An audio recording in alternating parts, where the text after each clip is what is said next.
Hello students, स्वागत है आपका मेरे चैनल कॉमर्स गुरुजी पर। और आज हम जो स्टार्ट करने वाले हैं, सबसे पहले मैं आपको बता दूं, आज हम आपका सीए फाउंडेशन का जो कोर्स है आपका,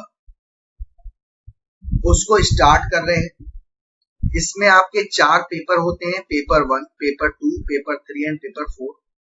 सभी की वीडियोस आएंगी, कुछ वीडियोस नहीं आएंगी क्योंकि वो सिर्फ स्पेशली मेंबरशिप वाले बच्चों के लिए होगी। कुछ फ्री ऑफ कॉस्ट रहेगी जिससे आपको मालूम पड़ सके कि पढ़ाई कैसी है, क्या है ना।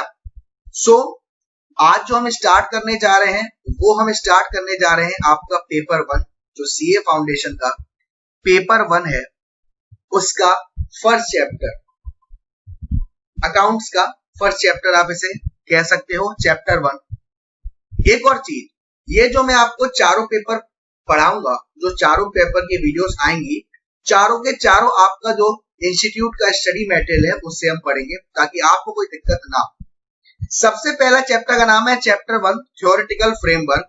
तो बेसिक से शुरू करेंगे कि जैसा आपको कुछ आता ही नहीं है, क्योंकि इसमें जो आपका अकाउंट्स का पेपर है, जो आप में शुरुआत में क्वेश्चंस आते हैं, वो एक उस लेवल के पूछे जाते हैं जहां पर अच्छे से अच्छे बच्चे भी कंफ्यूज हो जाते हैं। उसके लिए आपको बेसिक बहुत मजबूत होना चाहिए। तो सबसे पहला chapter, meaning and scope of accounting.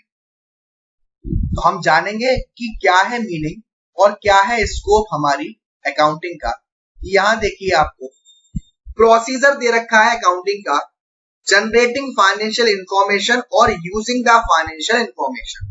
मतलब क्या है सर, अकाउंट्स का प्रोसीजर क्या होता है कि पहले तो उसे चाहिए फाइनेंशियल इंफॉर्मेशन। मतलब समझिएगा ध्यान से, क्या कह रहा है आपसे, अकाउंट्स को शुरुआत में 2 पार्ट में उन्होंने बांटा हुआ है प्रोसीजर को।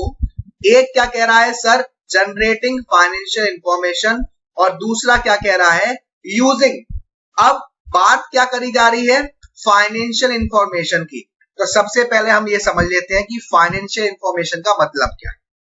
देखिए, आपको मालूम है कि हम सभी का बैंक में अकाउंट होता है, आपका या आपके घर में किसी ना किसी का होगा, जाहिर सी बात है। वो अकाउंट कब इफेक्ट करता है, या तो उसमें पैसा आया होगा और या पैसा गया होगा। अगर उसमें पैसे की बात नहीं हुई है तो आपके अकाउंट में कोई भी ट्रांजैक्शन नहीं होता। सेम बात बिजनेस में, आप कभी भी ऐसा नहीं सोच सकते कि बिना पैसे के हम कुछ कर सकते हैं। जाहिर सी बात है, पैसा बहुत मेन फॉर्म रहता है। तो अकाउंट्स का मतलब क्या है कि जो भी आपका बिजनेस है उसमें ट्रांजैक्शन होंगे। सर जाहिर सी बात है, बिजनेस में ट्रांजैक्शन नहीं होंगे, क्या बात कर रहे हो, मजाक पर मजाक कर रहे हो। बिजनेस में ट्रांजैक्शन होंगे, जाहिर सी बात है सर, ट्रांजैक्शन होंगे। इन ट्रांजैक्शंस को हमें रिकॉर्ड करना पड़ता है डे टू डे वाइज। मतलब सर, जो भी हमारे ट्रांजैक्शन होंगे, ट्रांजैक्शन भी समझेंगे अभी, और क्या होता है ट्रांजैक्शन के बाद वो भी समझेंगे। जो भी हमारे बिजनेस में लेन देन होते हैं उसे हम रिकॉर्ड करते हैं, जिनको एक प्रोसेस कहा जाता है अकाउंटिंग। एक पूरी प्रोसेस है। तो 1 बाय 1 समझिएगा। सबसे पहली बात, जो भी आपके बिजनेस के ट्रांजैक्शन, सबसे पहली बात मैं क्या कह रहा हूं सर, बिजनेस के ट्रांजैक्शन होने चाहिए, और वो ट्रांजैक्शन आपके फाइनेंशियल ट्रांजैक्शन होने चाहिए। ये 2 वर्ड जरा समझ लेते हैं, बिजनेस के ट्रांजैक्शंस और फाइनेंशियल ट्रांजैक्शन। मतलब क्या है, ये ए है, इसने 10,000 रुपए अपने घर पर पेंट करने में लगाए हैं। क्या ये बिजनेस के ट्रांजैक्शन में इनको रिकॉर्ड करेगा? नहीं करेगा सर। अच्छा, इसने 10,000 रुपए अपने बिजनेस में फर्नीचर लगवाया है, क्या ये उसे रिकॉर्ड करेगा? यस सर, रिकॉर्ड करेगा। क्यों करेगा? क्योंकि ये एक बिजनेस ट्रांजैक्शन है। बिजनेस ट्रांजैक्शन को हम अकाउंट्स में रिकॉर्ड करते हैं, क्योंकि हम अकाउंट बना ही किसका रहे हैं सर, बिजनेस का ही तो बना रहे हैं, किसी ना किसी फर्म का, कंपनी का। तो इन सबको हम क्या कहते हैं, बिजनेस ट्रांजैक्शन। तो आपने 2 चीज समझी बिजनेस ट्रांजैक्शन से। सर सबसे पहली बात, वो पैसों में होना चाहिए, फाइनेंशियल होना चाहिए, और बिजनेस नेचर का होना चाहिए, यानी बिजनेस का होना चाहिए। तो अभी आपके माइंड में ट्रांजैक्शन तो समझ में आ गया सर। ट्रांजैक्शन का मतलब क्या, ए ने ए के पास 40,000 रुपए का फर्नीचर था। समझना मेरी बात को, ए के पास 40,000 रुपए का फर्नीचर था। इसने उस 40,000 के फर्नीचर यानी कि 3 टाइप में था, एक 10,000 का था अलग सोफा, एक 20,000 रुपए का डबल बेड था और 10,000 रुपए का और था। ठीक, टोटल मिला के 40,000 रुपए का उसके पास फर्नीचर था। उसने 10,000 रुपए का जो सोफा था वो बेच दिया और अब उसके पास फर्नीचर कितने का रह गया है? 30,000 रुपए का। ये जो 10,000 रुपए का उसने फर्नीचर को बेच दिया, इसको हम क्या कहते हैं? ट्रांजैक्शन। और ट्रांजैक्शन करने के बाद जो चीज बची, अब कितने का बचा है फर्नीचर? सर 30,000 का। इसको हम कहते हैं इवेंट। क्लियर है? यानी कि जो आप ट्रांजैक्शन, जो आप लेन देन कर रहे हो उसको तो ट्रांजैक्शन कह रहे हैं, और लेन देन करने के बाद जो चीज आपके पास बच रही है उसकी वजह से जो इफेक्ट हुआ है उसे हम क्या कहते हैं? इवेंट। अब हम आपको समझाएंगे जो इंफॉर्मेशन है उसकी, ध्यान से देखिए।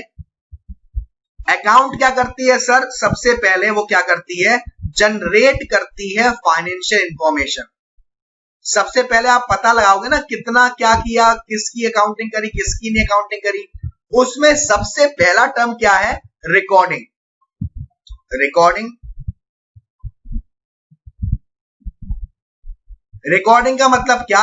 सबसे पहले हम ट्रांजैक्शंस को रिकॉर्ड करते हैं। सर कौन से ट्रांजैक्शन? फाइनेंशियल ट्रांजैक्शन, पैसों से संबंधित ट्रांजैक्शन और बिजनेस के ट्रांजैक्शन, ना कि उसके पर्सनल खर्चे।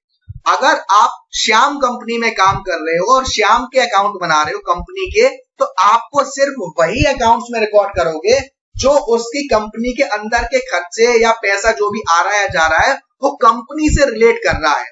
तो आपने रिकॉर्ड कर लिया, परचेज रिकॉर्ड कर ली, सेल्स हुई वो भी रिकॉर्ड कर लिया, कैश हुआ, एक्सपेंसेस हुआ, सब रिकॉर्ड कर लिया।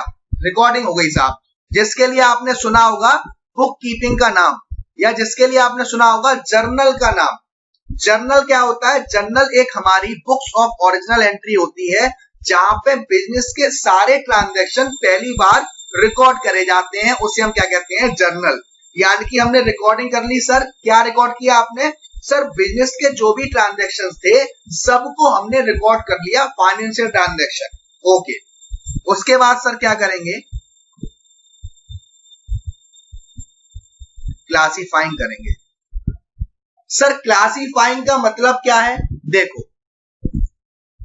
फॉर एग्जाम्पल मैं आपको स्कूल का एग्जाम्पल देता हूं। स्कूल में जब प्रेयर होती है तो सारे स्कूल में जितने भी बच्चे होते हैं सबको बुला लिया जाता है। ऐसे ही अकाउंट्स में जब हम ट्रांजैक्शंस को रिकॉर्ड करते हैं तो सबको आपने रिकॉर्ड कर लिया, सबको रिकॉर्ड कर लिया, परचेज को भी, सेल्स को भी, जर्नल को भी, एक्सपेंसेस को भी। ऐसे ही स्कूल में जब प्रेयर होती है तो सब बच्चों को बुला लिया, जिसको हम क्या कहते हैं? रिकॉर्डिंग कह रहे हैं सर। अब मुझे ये जानना है, जैसे आपका मालिक आया कि बताओ परचेज कितने की हुई, बताओ सेल्स कितने की हुई, बताओ कैश कितने का आया, तो आप ये काउंट हुई ना करोगे कि यहाँ परचेज हुई थी, फिर यहाँ हुई थी, फिर यहाँ हुई थी, अच्छा फिर वहां हुई थी। नहीं, आप क्या करोगे? हर उसका पर्टिकुलर अकाउंट मैनेज करोगे। जैसे कि स्कूल में प्रेयर होती है, प्रेयर के बाद सभी बच्चे अपनी अपनी क्लास में चले जाते हैं और आपको मालूम पड़ जाता है क्लास फर्स्ट में कितने बच्चे, क्लास सेकंड में कितने बच्चे, क्लास थर्ड में कितने बच्चे। इसी तरीके से अकाउंट्स में रिकॉर्डिंग के बाद होता है क्लासीफाइंग, यानी कि जो सेम टाइप के अकाउंट हैं उन्हें सेम टाइप के अकाउंट में डाल दो, ताकि इसका बेनिफिट क्या रहे? आपको मालूम रहेगा परचेज कितने की हुई, सेल्स कितने की हुई, कैश कितना गया, कैश कितना आया। उसके लिए हम क्या करते हैं? क्लासिफिकेशन। सर हमने रिकॉर्डिंग कर ली, यानी कि ट्रांजैक्शन को रिकॉर्ड कर दिया।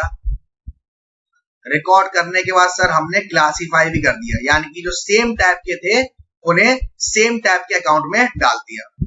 अब हम क्या करेंगे? समराइज करेंगे। सर समराइज का मतलब, यहां ट्रांजैक्शन रिकॉर्ड करा, यहां सभी ट्रांजैक्शन को सेम अकाउंट में डाल दिया। अब समराइज करके हम पता लगाएंगे कि सर क्या हमें फायदा हुआ है या हमें नुकसान हुआ है, उसे हम कैसे पता लगाएंगे? समराइजिंग के जरिए।